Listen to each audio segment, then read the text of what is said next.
Glória a Jesus. Nós queremos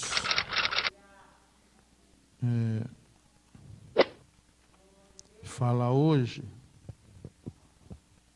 sobre de que lado nós estamos. Isso na prática, não apenas nas afirmações. O sermão da montanha, o sermão das bem-aventuranças, o das beatitudes, é o que há de mais profundo já pronunciado por Jesus. E com este sermão, com este ensino, ele trouxe princípios de vida para a sua igreja, porque o mundo já tem os seus princípios, suas normas.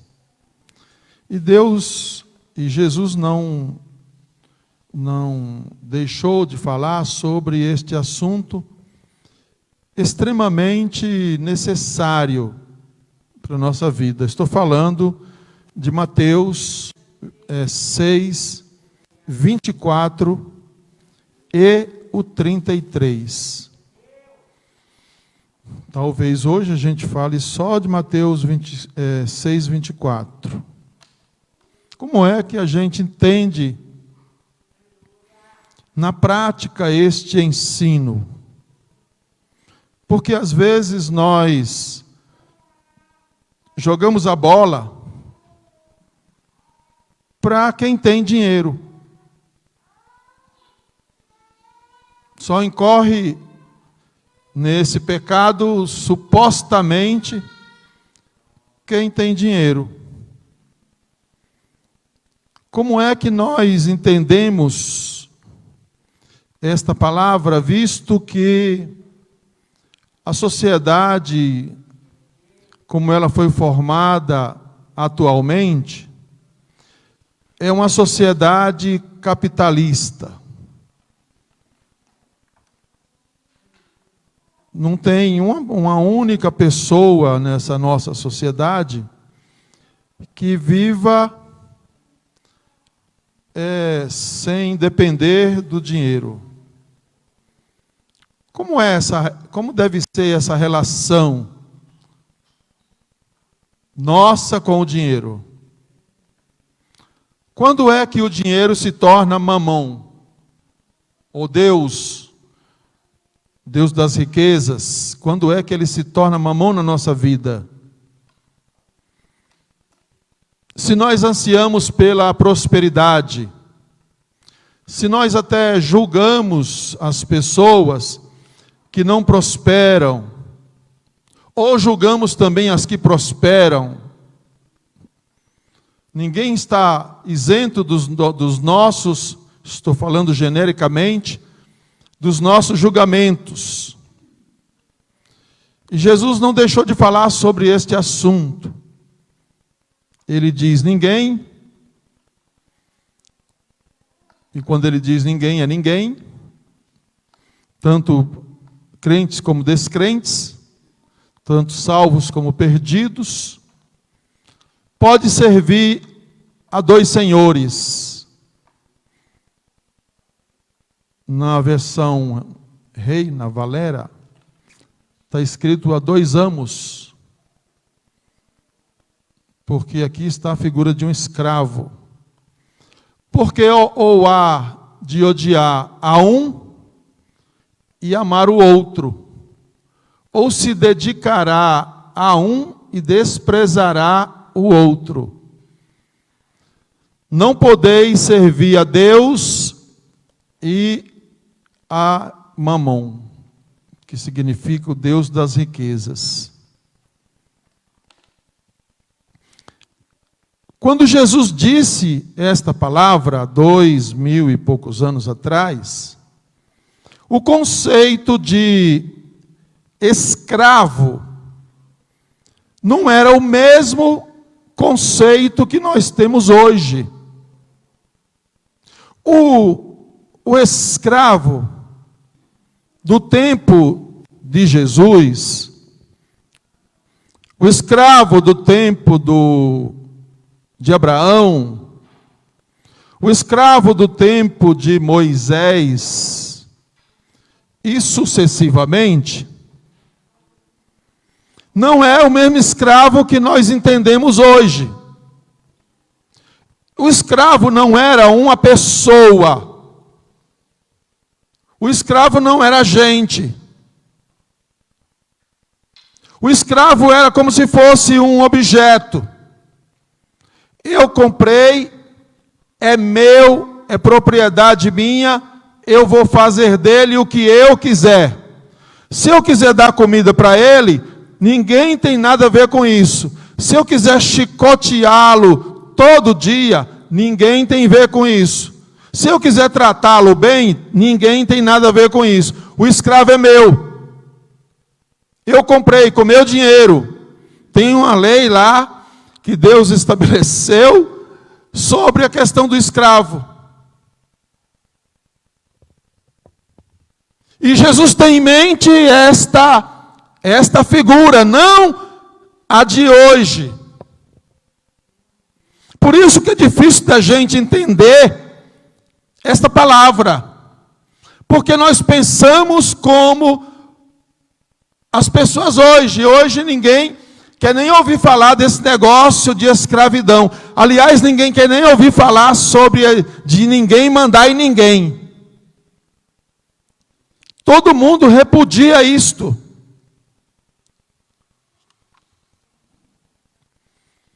Você quer ver, dar uma confusão, é dizer que o marido manda na mulher, ou que a mulher manda no marido, ou que os pais mandam nos filhos, ou vice-versa. Ou que o patrão manda no empregado. Existe um contrato de trabalho, que se ele fizer tudo certinho, ele recebe um salário. Se ele não fizer, ele pode sofrer sanções, pode ser demitido, pode ser advertido. Existe uma relação de trabalho. Jesus estava falando do escravo. Não do doulos. Quando ele fala Senhor, ele fala de alguém que tem o outro como propriedade. Na verdade, se fosse no tempo de Jesus, nós entenderíamos que nós somos escravos de Cristo. E como escravo de Cristo, o escravo não tem sonho, o escravo não tem tempo para si mesmo, o escravo não tem futuro, o escravo não tem vontade própria. Ele vive para servir. É a sua filosofia. É o que foi estabelecido como filosofia de vida. Ele não pode nem pensar. Escravo não pensa. Porque ele é escravo. Ele é uma propriedade. Ele foi adquirido com dinheiro. Por isso que a gente estranha quando a gente vê alguma coisa lá do Oriente. Porque ainda existe algum tipo, ainda ficou algum resquício desta filosofia. Lá as pessoas compram outras pessoas. Ainda no século 21, uns compram os outros. Eu me lembro de uma vez,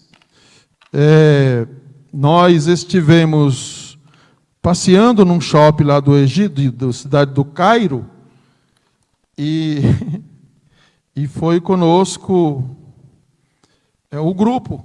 E no grupo tinha uma pastora, solteira, foi de uma igreja lá de São Paulo, não sei o nome.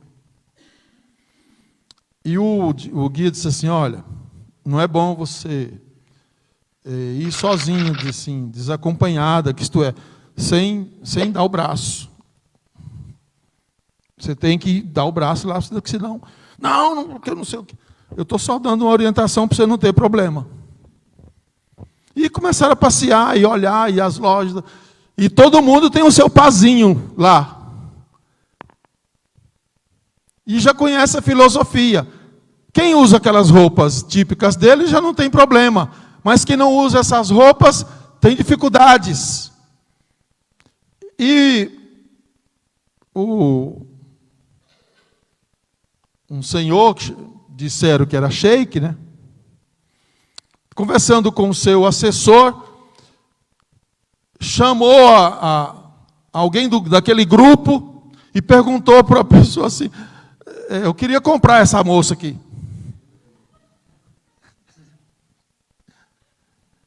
Queria comprar. Aí eles que entraram em tom de brincadeira, só que o negócio era sério. 100 mil dólares. Aí o pastor, que supostamente estava junto, disse: não, 100 mil dólares é muito pouco. 200 mil dólares. Quando ele percebeu que o negócio era sério, para desfazer deu o que fazer, deu um trabalho enorme para fazer. Porque se ele diz assim, está fechado, na cultura dele, ele pegaria aquela moça, aquela pastora, aquela moça, levaria para o seu harém e era mais uma. Acabou o assunto. Eu tenho um caso de um outro pastor de São Paulo que foi com a esposa, dessa era loira, e foi feita a mesma proposta para o pastor. Deu um trauma na esposa do pastor, que ela teve que voltar da cidade do Cairo direto para São Paulo. E teve que passar não sei quanto tempo de tratamento, porque o homem queria comprar a mulher. E se o pastor disse assim: eu vendo essa daí? Está me dando muito trabalho, eu vou vender. Porque a mulher não tem poder de decisão sobre si mesmo. Essa é a cultura. Então Jesus estava falando desse tipo de relação. Ou vocês são escravos da riqueza, trabalham e vivem pelo dinheiro e para o dinheiro, ou vocês são escravos de Deus. Mas como nós vamos entender isso se nós não entendermos o contexto histórico da palavra escravo? Porque hoje nós temos uma mente ocidental. Mais do que isso, nós temos uma mente capitalista. Por isso que muitas vezes a gente não entende o que Jesus disse lá na parábola do homem avarento. A vida de um homem não consiste nos bens que ele possui. Se fosse hoje, Jesus estava indo contra a filosofia da nossa sociedade. Porque, quer queiramos acreditar ou não, nós acreditamos, de um modo geral, genericamente falando, que as pessoas valem pelo que têm. É assim que a sociedade julga. E às vezes na igreja parece que não é diferente. Isso não é verdade. Jesus vai contar essa história. Depois nós vamos chegar lá. Então nós precisamos entender primeiro o que significa isso. Nós vamos servir. Ninguém pode servir a dois senhores. E nós iniciamos a nossa vida desde que nós abrimos os olhos e o médico, a parteira, não sei quem foi que faz parte do seu nascimento, às vezes tem alguns que foi parteira e tem outros mais avançados que já foi um médico, que deu aquele tapinha nas regiões glúteas. E o menino chorou, a menina chorou. Desde quando nós abrimos os olhos, nós somos ensinados, o legado que é nos passado é sobre a questão de dependência, é a questão de sonhos, é a questão de ter, é a questão de possuir. Nós não consideramos uma pessoa abençoada, não é de sucesso, uma pessoa abençoada, se ele não tiver o básico. O que é o básico? O que é o básico? Se ele não tiver a sua casa própria, se ele não tiver o seu carrinho, se ele não tiver o seu sustento consistente. Mas nem sempre isso acontece. Porque Deus disse para Moisés, isso é uma filosofia bíblica, e os profetas disseram, todos eles, que os pobres vocês sempre terão convosco, sempre haverá pobres na terra.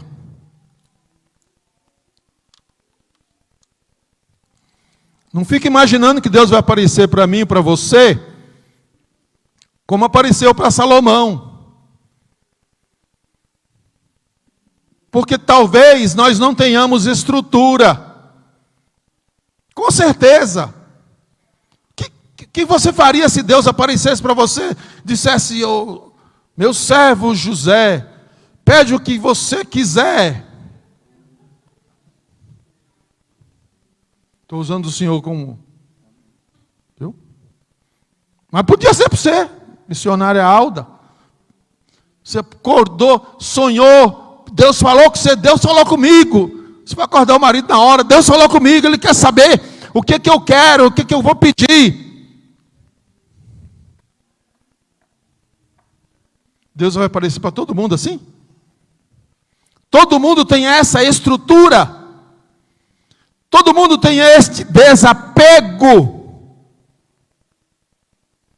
Porque o apóstolo Paulo, um homem extremamente entendido, filosófico, intelectual, ele disse que o amor ao dinheiro é a raiz de todos os males.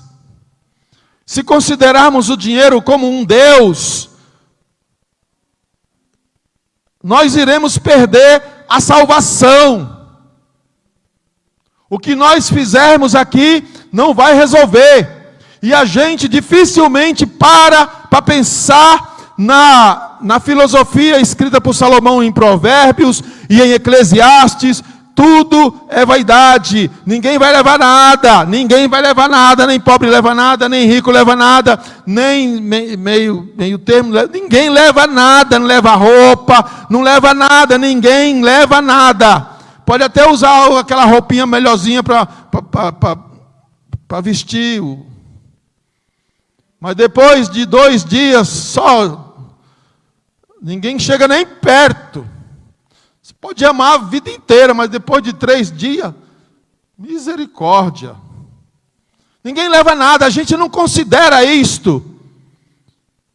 E passa a vida inteira lutando, sendo escravizado pelo negócio, por esse negócio. E às vezes nós não acreditamos na bênção de Deus, porque uns dizem assim, a bênção de Deus, você tem que correr atrás, tem que correr atrás. Uns têm que correr atrás. Uns está certo, tem que correr atrás, mas tem outros que Deus dá. Você não entende como é que Deus dá. A pessoa, tudo que ele toca, parece que ele tem o toque de Midas, que era um rei da filosofia grega, que tudo que tocava virava ouro. Parece que tem gente que tudo que coloca a mão vira ouro. Mas tem uns que trabalha. Às vezes ele cansa e não alcança aquilo. Porque ninguém pode viver para o Deus Mamão. Ninguém pode viver para o Deus Mamão. Deus lhe abençoou. Não coloque o coração naquilo que Ele te abençoou. Não é por causa disso que você não vai se preparar, que você não vai trabalhar. Não é por causa disso que você vai achar uma proposta de emprego e dizer assim, não, eu que nem tem muita gente que orienta dessa forma. Eu não faço isso, eu não. Você tem que escolher entre Deus e o seu trabalho. Se for para você não vir nos cultos, se não está na igreja, não. E quem é que vai? Quem é que vai viver?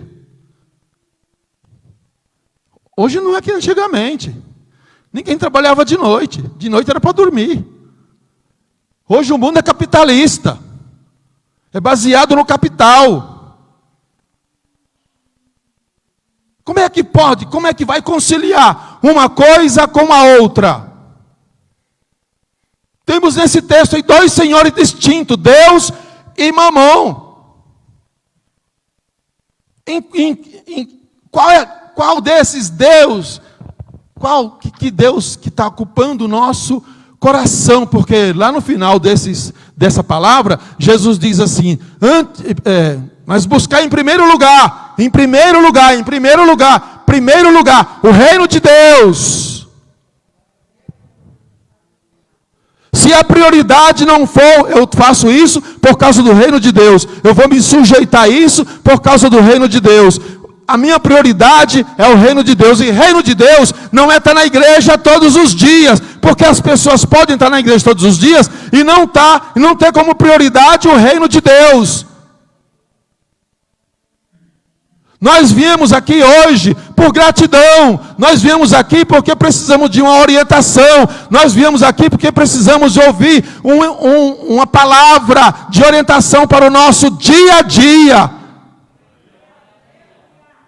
Nós viemos aqui porque nós temos uma esperança, nós viemos aqui porque nós cremos em um Deus que nos abençoa nesta e na outra vida. Nós viemos aqui porque nós acreditamos em um Deus que opera milagre. Nós viemos aqui porque nós cremos em um Deus que conhece as nossas necessidades antes que nós abrimos a nossa boca. E esse Deus, ele é exigente.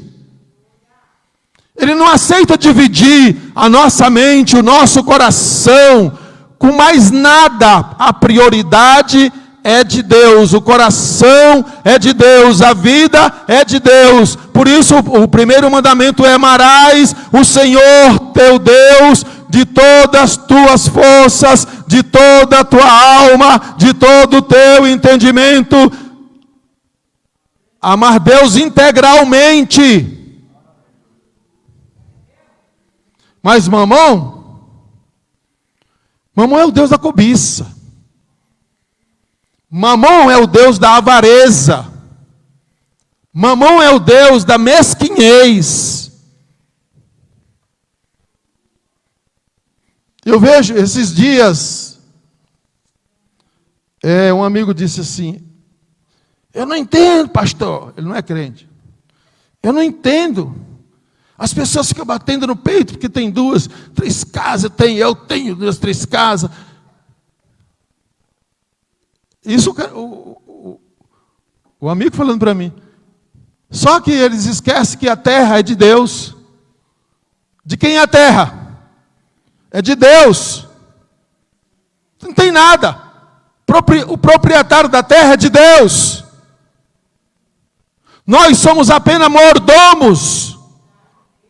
E para exemplificar isso, Jesus conta uma história. Jesus conta uma história para nós não incorrermos no mesmo erro. Ele conta essa história aqui, ó, falando sobre o homem que serve a Mamon, o homem que é escravo de Mamon, o homem que vivia a sua vida por Mamon, por riquezas, que só pensava em riqueza, ele não pensava no outro, ele não pensava não tinha Deus na sua vida, Deus não existia nos seus planos, Deus não existia nos seus projetos, ele acreditava nele mesmo. Sabe essas pessoas que alcançam algum sucesso e dizem assim: eu estou aqui porque eu me esforcei, eu fiz nada. Se Deus não der saúde, se Deus não der disposição, se Deus não te der inteligência, intelecto, se Deus não der força, você não faz nada. Nós somos tão pequenos diante de Deus, que uma bactéria que nós não conseguimos ver a olho nu, nos coloca numa cama. Que uma bactéria deixa as pessoas aleijadas pro resto da vida. O que está acontecendo aí? Vocês alguma vez, algum de vocês viram o vírus andando por aí? Alguém viu o vírus andando por aí? Você viu como nós somos pequenos? Nós precisamos refletir, porque a nossa vida pertence a Deus. E nós não somos sobrinho, nós não somos neto. Nós somos filho de Deus. Ou nós acreditamos nisso, ou nós estamos perdendo tempo. Nós somos filhos de Deus. Falem o que quiser falar. Eu e você somos filhos de Deus. E como filhos, Deus vai cuidar de nós. Nós não precisamos nos preocupar. Deixa eu ler aqui para você. Nesse ponto, o homem que estava no meio da multidão falou: mestre, manda que o meu irmão reparta comigo a sua herança. Jesus disse assim: mas Jesus lhe respondeu: homem que me constituiu juiz, o repartidor entre vós. Então lhe recomendou: tende cuidado e guardai-vos de toda e qualquer avareza.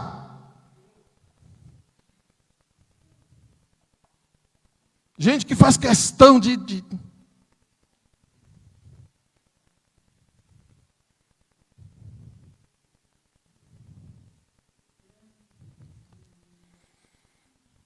Você sabia que a avareza é pecado?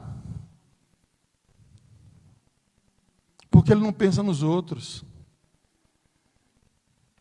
Porque mesmo que ele diga, ele não serve a Deus. Não está servindo a Deus. E ele conta essa história.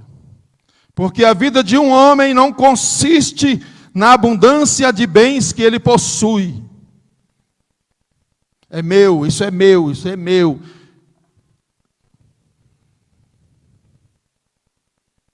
Eu penso, isso é discutível. Você não precisa acreditar nisso que eu vou dizer agora. Que é discutível. Uns acham que sim, outros acham que não. Nós, com a cabeça que nós temos hoje, nós não daria certo na igreja primitiva. Hã? Eu penso assim, nós não daria certo na igreja primitiva. Com essa cabeça que nós temos,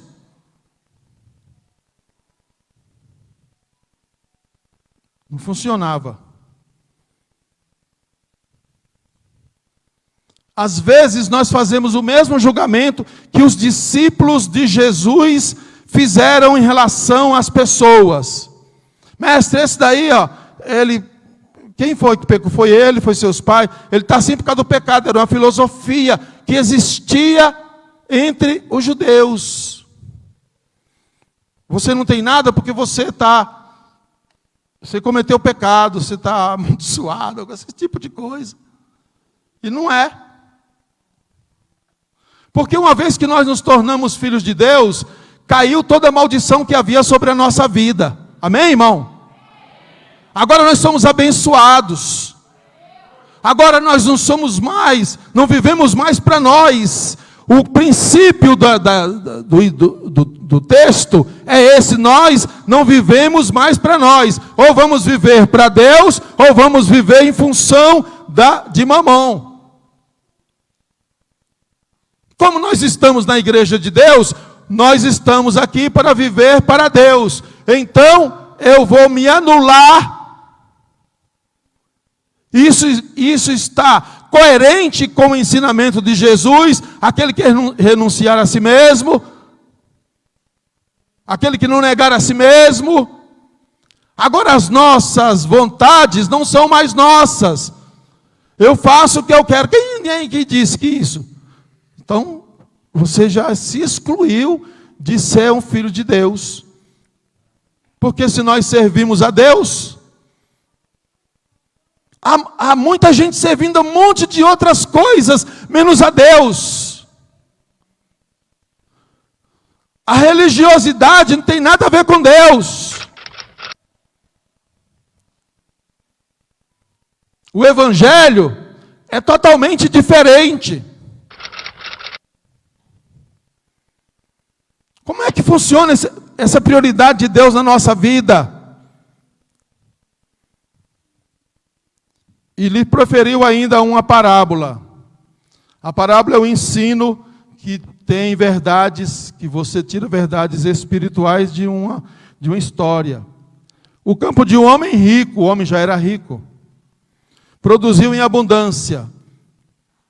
Mesmo esse infeliz aqui dessa história, quem é que fez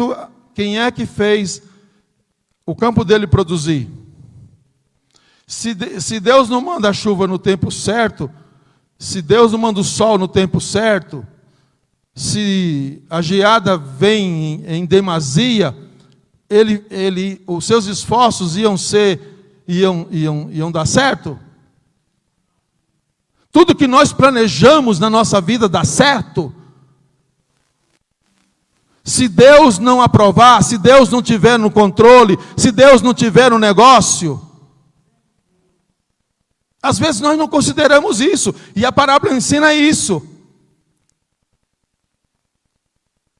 E o homem arrazoou consigo mesmo, ele não falou para o filho, não falou para ninguém, falou para ele mesmo, porque ele era avarento, dizendo: o que farei? Pois não tendo onde recolher os meus frutos. Que ele não fez o mínimo para que a sua fazenda produzisse. E disse: eu farei isso. Vou destruir esses celeiros, vou reconstruí-los, uns maiores do que esse, e recolherei todo o meu produto. É meu, isso aqui foi meu. Está vendo esse negócio? Isso aqui é meu, é com o suor com o meu suor do meu trabalho. E aí nós temos uma outra relação para encaixar dentro dessa história, dentro desse ensino sobre servir a Deus e servir a Mamon, uma outra história, que é o que aconteceu com Abraão, o que aconteceu com Jacó, o que aconteceu com Isaac, que surpreenderam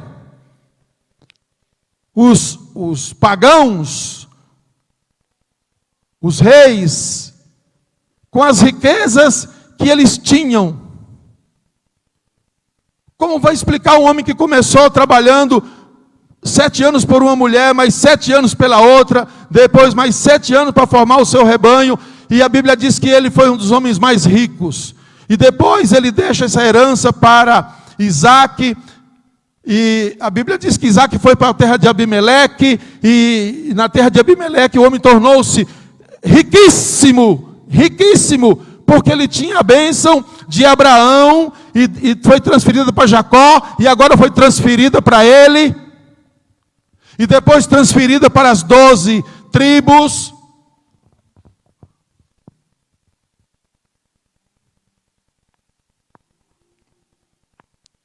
E o homem disse: reconstruirei outros maiores, e vou colocar todo o meu produto e os meus bens. Está pensando em ninguém, não está pensando em ninguém, não está pensando em ninguém. Tipo aquele Nabal. Vocês já ouviram falar do Nabal? Cuja mulher era Abigail, né? E então direi a minha alma. Alma aqui é tudo aquilo que dá prazer material. Prazer produzido por coisas materiais. Eu vou dizer a minha alma: alma, tens em depósito muitos bens para muitos anos. A filosofia do avarento é essa aqui. Descansa, come, bebe e regala-te. Como se nós não tivéssemos que dar conta para ninguém. Mas se nós acreditarmos ou não acreditarmos, existe um Deus no céu que pedirá conta da nossa mordomia. Daquilo que nós podíamos fazer e não fizemos. Das omissões. Às vezes a gente diz, eu não tenho nem para mim, como é que eu vou dar para o outro? Aí você vai lá para os profetas, para os reis, livro dos reis, e vai ver Deus mandando uma mulher que não tinha nada, porque se Deus não manda, a mulher não ia fazer aquilo lá. O que é que você tem aí? Eu não tenho nada, não tenho nada. Eu só tenho isso. Então você faz o seguinte, você vai lá, faz primeiro para mim, depois, se sobrar, vai para vocês. O profeta não disse que ia multiplicar, não disse que ia fazer nada. A mulher obedeceu e Deus multiplicou, porque milagre é com Deus. Milagres só Deus faz. Se está no plano de Deus, Deus conhece o seu coração e sabe que você não vai colocar o seu coração no altar das riquezas, no altar de Mamon, se você for desprendido. Se você não fizer questão que os outros olhem para você e digam, olha como fulano é generoso. Não, isso aí não vai funcionar. Porque os que têm muito só dão sobras. Oi, pastor, está apelando? Estou não. Estava lá Jesus sentadinho lá, olhando, observando. E vinha aqueles de turbante, com aqueles gorros. Quanto mais enfeitado o gorro, mais rico era o cara. E vinha lá e jogavam, fazia questão da oferta fazer barulho, que é para todo mundo ver. Veio uma viúva, né? Veio uma viúva, jogou uma moedinha lá, acho que está escondendo assim, para ninguém ver que era uma moedinha pequenininha. Jesus diz assim, ó, essa mulher deu mais do que todo mundo.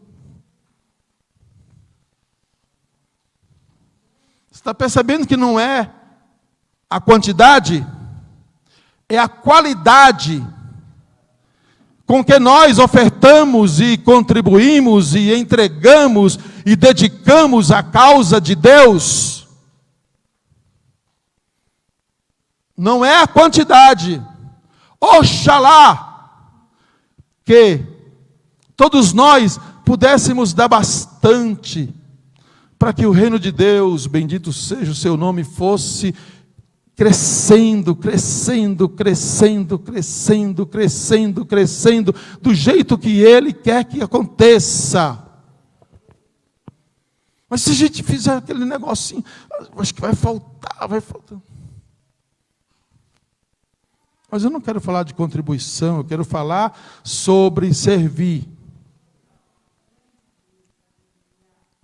O avarento disse assim, eu vou construir, vou ficar de boa, que nem diz hoje. Se fosse hoje, vou ficar de boa. Vou viver de juros, só viajando para lá e para cá, só viajando para lá e para cá.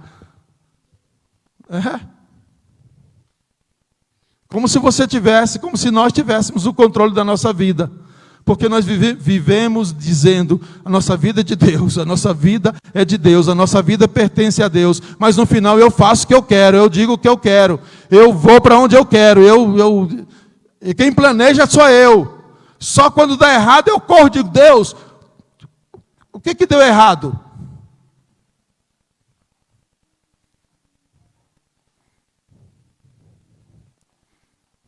Como conciliar?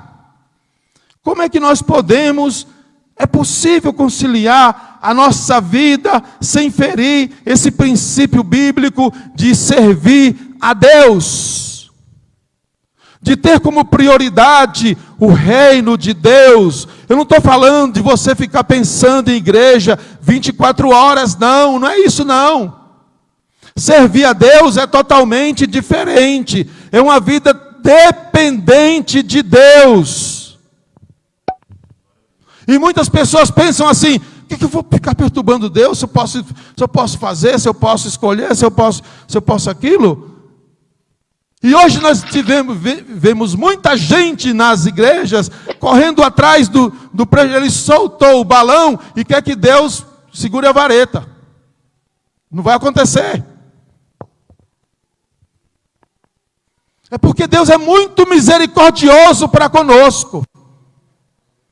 Deus é muito misericordioso para conosco, irmãos. Porque às vezes a gente age pelos nossos interesses, pela nossa cabeça, pela nossa visão. Nós não dependemos como devíamos de Deus. Nós não servimos como devíamos servir. Uma vida de dedicação. O que você fizer, que seja mínima coisa. Se for o presidente da República, que Deus lhe dê graça para você ser o presidente da República, você sente naquela cadeira com a dependência de Deus, como está servindo a Deus. Mas se você está naqueles serviços que são mais rejeitados, naquelas funções são mais rejeitadas, faça aquilo como se você estivesse servindo a Deus. Na igreja funciona do mesmo jeito. Qualquer que seja a sua atividade, faça para Deus.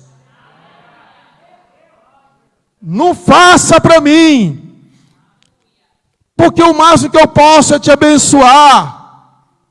Mas faça para Deus, que além de te abençoar, vai te recompensar. Eu estou fazendo isso, irmão, é para Deus. O que eu estou abençoando esse irmão, eu não estou abençoando esse irmão, eu estou fazendo isso por causa de Deus. Ele colocou isso no meu coração. Quantas histórias e testemunhos nós temos a respeito desse assunto.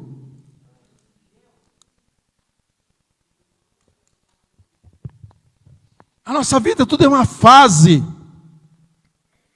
A gente vai crescendo, vai envelhecendo e vai compreendendo melhor as coisas. Mas infelizmente os que vêm atrás não entendem isto.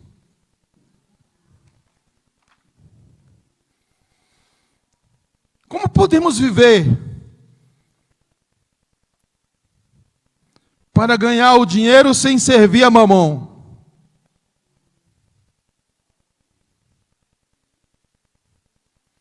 Na Bíblia tem um princípio que Pedro diz, que nós não devemos se servir só aos senhores bons.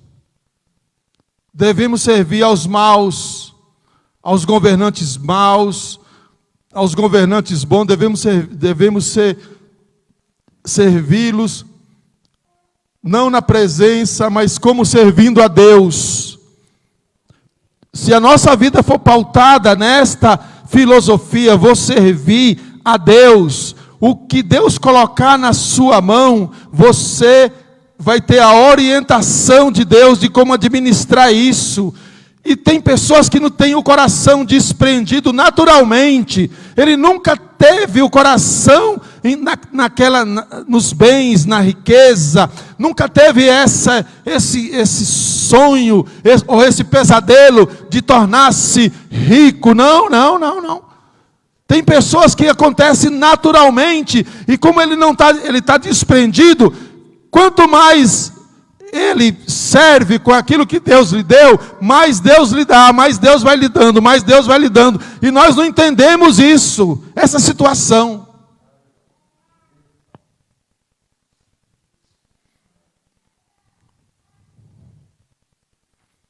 Mamão é o Deus da avareza, é o Deus da cobiça, é o Deus da mesquinhez, é o Deus de si mesmo.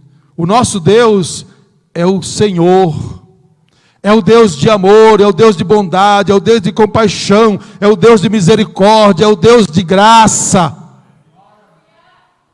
é o Deus que dá e não lança em rosto, é o Deus que dá e nunca empobrece. Ninguém nunca vai deixar Deus pobre, por mais que Deus dê, nunca vai deixar Deus pobre. Deus sempre será rico ou riquíssimo, porque Ele é o Criador de tudo. Vamos viver a nossa vida para servir a Deus. E nós não vamos precisar orar pedindo que Deus nos prospere, porque isso vai acontecer naturalmente na nossa vida. Não importa se você só tem R$2, se for possível, você reparta, porque Deus é quem vai te dar, Deus quem vai multiplicar. Não pense, irmãos, que nós somos alguma coisa. Não pense que somos alguma coisa. Porque eu já lhe disse, uma simples, não é simples, uma poderosa bactéria, ela muda o curso da vida. Mas se nós estivermos nas mãos de Deus, se nós estivermos servindo a Deus, Deus cuidará da nossa vida.